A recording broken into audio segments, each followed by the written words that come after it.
Boa tarde, cumprimento a todos com a santa e gloriosa paz de nosso Senhor e Salvador Jesus Cristo.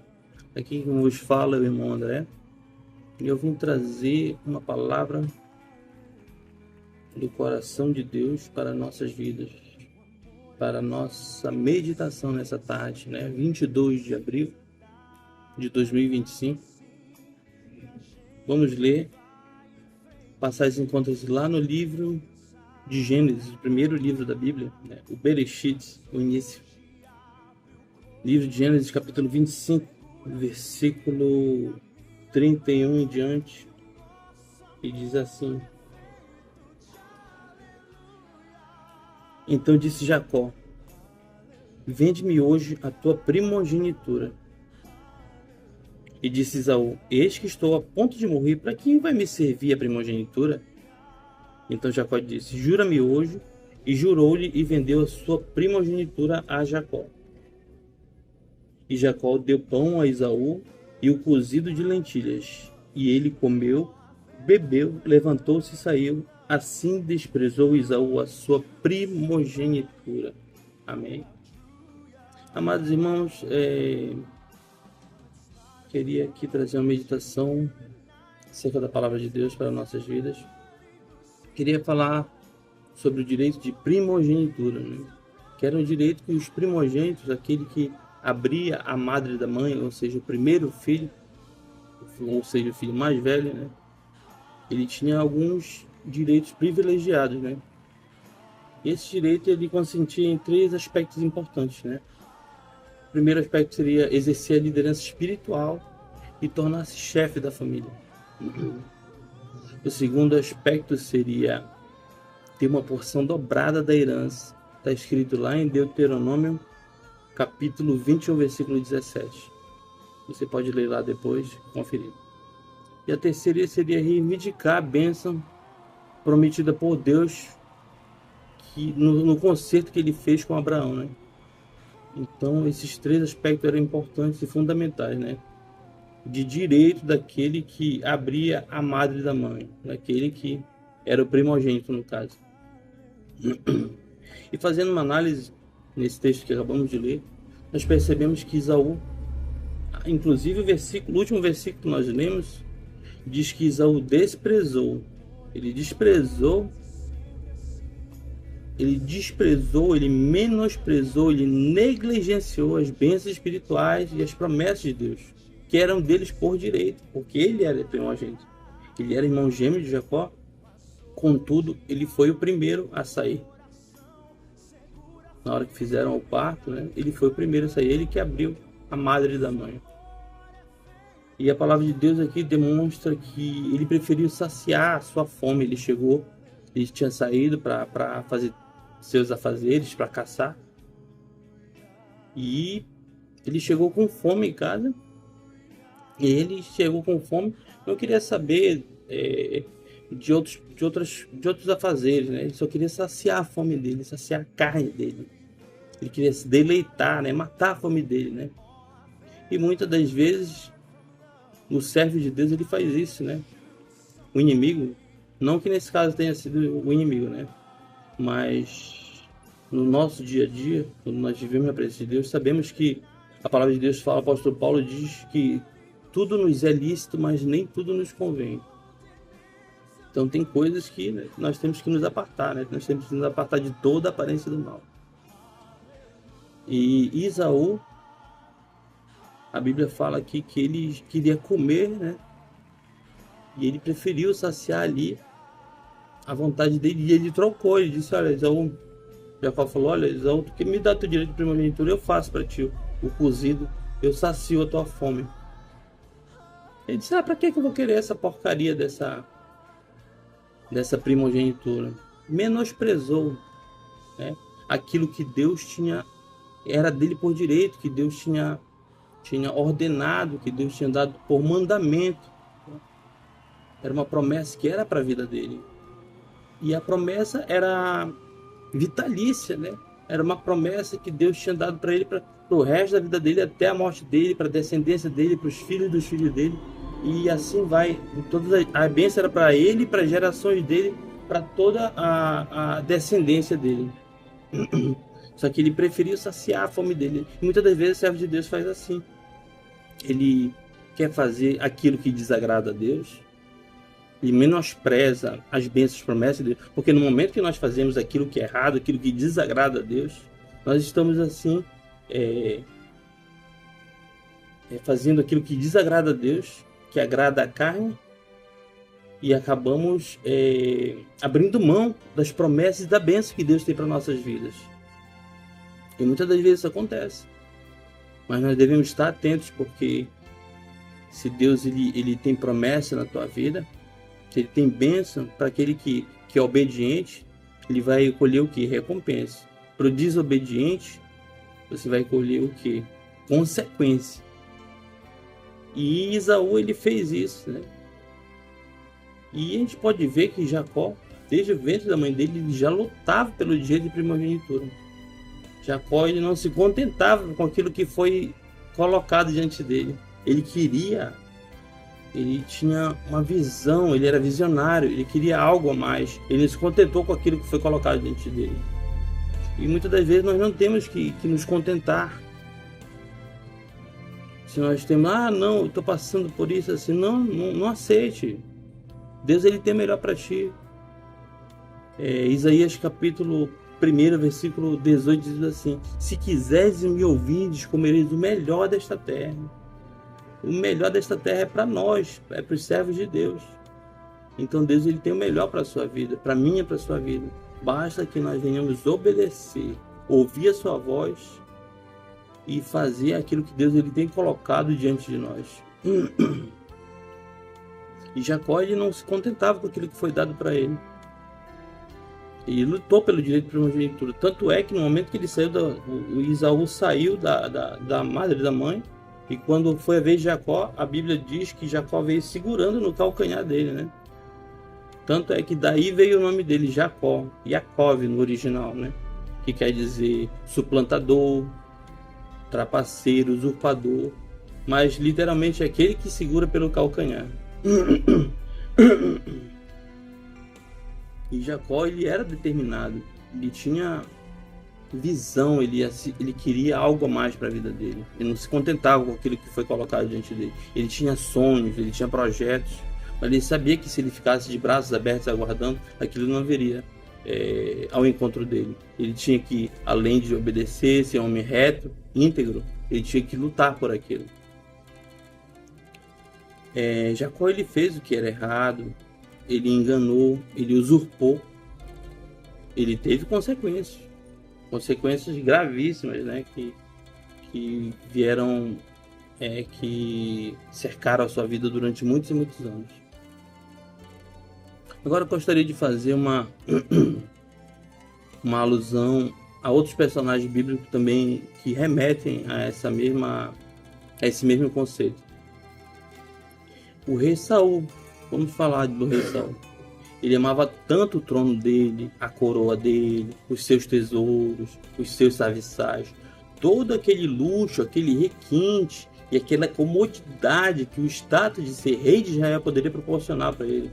Por amar tanto os tesouros que a traça pode comer, por amar tanto aquilo que a ferrugem pode corroer, por ter sido desobediente mais de uma vez ao Senhor, e tudo que ele amava, por ele dar valor a esses tesouros, tudo aquilo que ele amava foi tirado dele. O trono, a coroa, o reinado, a família, os filhos e o principal, a salvação. É triste, né? Se nós lemos a história do rei Saul, foi muito triste o fim dele.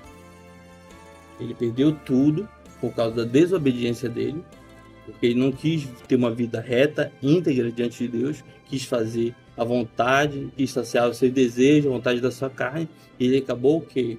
Recebendo recompensa? Não. Ele acabou tendo consequência de seus erros.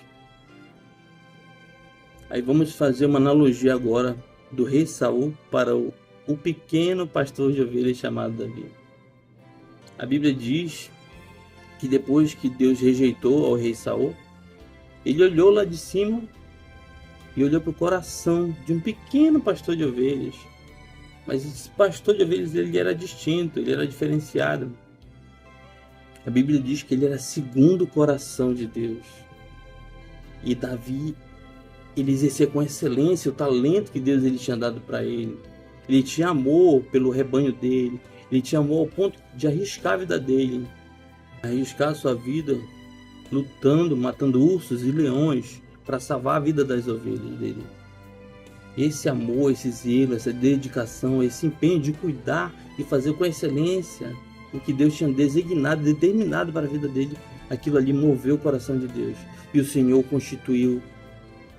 Davi saiu dali de um pequeno pastor de ovelhas, digamos que tinha suas 50 ovelhas no rebanho, ou 100 no máximo.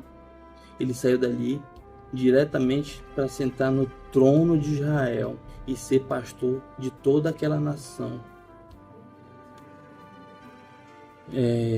O que essa mensagem traz para nós? Né? Que aquilo que Deus ele coloca diante de ti, aos teus olhos parecer ser algo pequeno, algo sem importância, sem valor, faça com amor, faça com zelo aquilo que Deus lhe constituiu, aquilo que Deus determinou para a sua vida. Ah não, irmão André, eu apenas varro a igreja, eu limpo os bancos, eu sou apenas o porteiro. Irmão, Deus está te preparando para algo maior. Mas antes ele quer olhar o teu coração, ele quer ver se tu tem amor por aquilo que ele tem confiado a ti, deixado na tua mão. Faça com amor, faça com dedicação, tenha zelo por aquilo que Deus ele coloca na tua vida. Davi era um pequeno pastor de ovelhas, né? Mas ele tinha tanto amor, fazer com tanta determinação, com tanta garra, com tanta alegria aquilo que Deus tinha dado para ele, que Deus olhou para o coração dele e falou: olha, Davi, eu vou te colocar para ser pastor, não dessas ovelhas mais, mas daqui, pelo amor e pela dedicação, vejo que tu tens, pelo que eu coloquei diante de ti, eu vou te colocar para ser pastor das ovelhas do exército de Israel. E a Bíblia, se nós formos analisar acerca da palavra de Deus, a nação de Israel nunca foi tão próspera, espiritualmente falando, quanto no período do reinado do rei Davi. Financeiramente e economicamente, sim. Durante o reinado do seu filho Salomão, com certeza Israel foi mais próspera financeiramente e economicamente falando, mas espiritualmente não. No período do rei Davi, aquela nação era próspera espiritualmente, porque Deus era segundo o coração dele. Davi pecou, fez coisas erradas, fez, se arrependeu, mas Deus passou a mão na cabeça dele? Não. Ele recebeu a recompensa, não. Ele recebeu consequências do seu erro, por ter adulterado, por ter feito com que o marido da Batseba fosse para frente da batalha e morresse. Ele ter pego aquela mulher para ele. Ele recebeu sim a consequência do seu erro, do seu pecado. Tanto é que a Bíblia fala que Deus, no momento que Davi ele recebeu a consequência dos seus pecados, no momento que ele está ali, se nós formos ler lá no Salmo, no capítulo 51, que é o Salmo que remete quando o profeta Natan veio exortar Davi e dizer: olha Davi, por tu ter feito isso, por tu ter matado, permitido que Urias fosse para frente da batalha, morresse, tu pegasse a mulher dele, que adulterasse, a espada de Deus não se apartará da sua casa. Se você for ler lá no versículo 3, diz mesmo assim, que Davi diz mesmo assim, ele reconhece que ele tinha pecado, que ele tinha transgredido os preceitos morais de Deus. E nesse salmo ele diz, lá no versículo, se não me engano, 11, ele diz assim: não me lances fora da tua presença e não retires de mim o teu Espírito Santo. Saul, no momento da sua angústia, que ele viu o trono dele ser ameaçado, ele não queria perder a coroa, ele não queria perder o trono, não queria perder o palácio, não queria perder o luxo, o requinte, né? O status, as regalias que o status dele ser rei poderia proporcionar para ele. Mas Davi, ele tinha também as mesmas coisas que o rei Saul tinha, as mesmas regalias e até mais.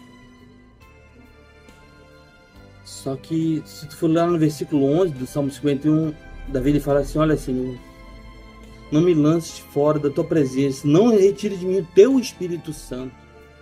Em outras palavras, ele está falando: olha Deus, tu pode tirar pode tirar o meu trono, pode tirar minha coroa, pode tirar meu tesouro, pode tirar a minha mulher, pode tirar tudo, só não tira de mim o teu Espírito Santo. Aleluia, louvado seja Deus. Porque Davi sabia que no momento que Deus tirasse o Espírito Santo da vida dele, assim como ele fez na vida de Saul, a vida dele não ia dar mais certo, a vida dele não teria um propósito. Então eu te digo nessa tarde, tenha zelo, tenha amor, tenha dedicação, empenho por tudo aquilo que Deus tem colocado nas tuas mãos. Porque tenho certeza que tu pode não ver hoje, os teus olhos não estão contemplando o que Deus tem para ti. Aquilo que tu julga ser pequeno, aquilo que os teus olhos carnais, os teus olhos físicos conseguem ver, não é aquilo que Deus enxerga lá de cima. Isaías, nossa visão ela é limitada, né? Nossa visão está limitada a essas paredes da tua casa, aos muros da tua casa. Mas a visão de Deus ela é transcendental. Ela atravessa os tempos, as eras. Ela está aqui no presente, mas ela atravessa o passado e ela avança ao futuro. Isaías capítulo 55, versículo 8 e 9, capítulo 55, versículos 8 e 9 diz assim: porque os meus pensamentos não são como os vossos pensamentos, nem os meus caminhos como os vossos caminhos. Porque assim como o céu está mais alto que a terra, assim também os meus caminhos são mais altos que os vossos caminhos, e os meus pensamentos mais altos que vossos pensamentos, diz o Senhor. Aleluia. Deus é maravilhoso. Deus tem coisas grandiosas para a sua vida. Não menospreze aquilo que Deus tem colocado na tua mão. Não troque por um desejo momentâneo, por uma ilusão momentânea, o projeto, o plano de Deus para a sua vida. Porque eu creio que tudo que Deus tem colocado na tua mão, ainda que seja algo que você julga de forma singela, pequena, simplória, mas que no momento certo o Senhor vai te exaltar, Deus vai te abençoar. Lembre-se, 2 Coríntios capítulo 9, versículo 7 diz assim: é algo que remete à oferta. Não estou falando só de oferta em dinheiro, estou falando de tudo aquilo que tu tem para oferecer diante de Deus. O melhor louvor, a melhor adoração, o teu coração, dê sempre o melhor para Deus. É como diz o apóstolo Paulo lá em 2 Coríntios, capítulo 9, versículo 7. Cada um contribua segundo tiver proposto no seu coração, não por necessidade ou com tristeza, porque Deus ama o quê? Aquele que dá ou oferece com alegria.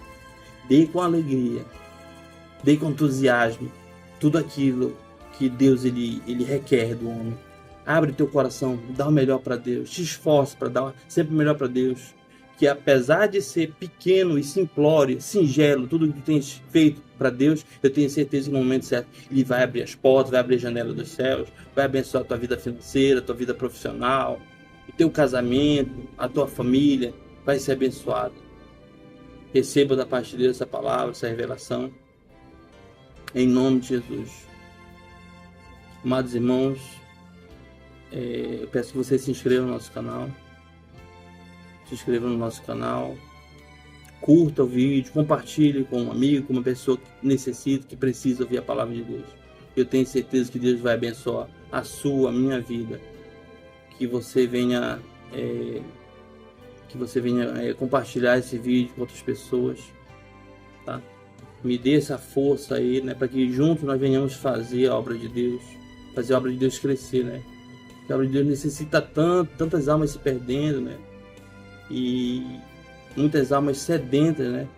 E que nós venhamos usar nessa ferramenta, a internet, para divulgar, né, a palavra, o Evangelho de Jesus Cristo. Amém?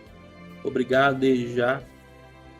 E sábado teremos mais uma mensagem aqui da parte de Deus, do coração, do trono de Deus, para o seu coração, para a sua vida, em nome de Jesus. Boa tarde.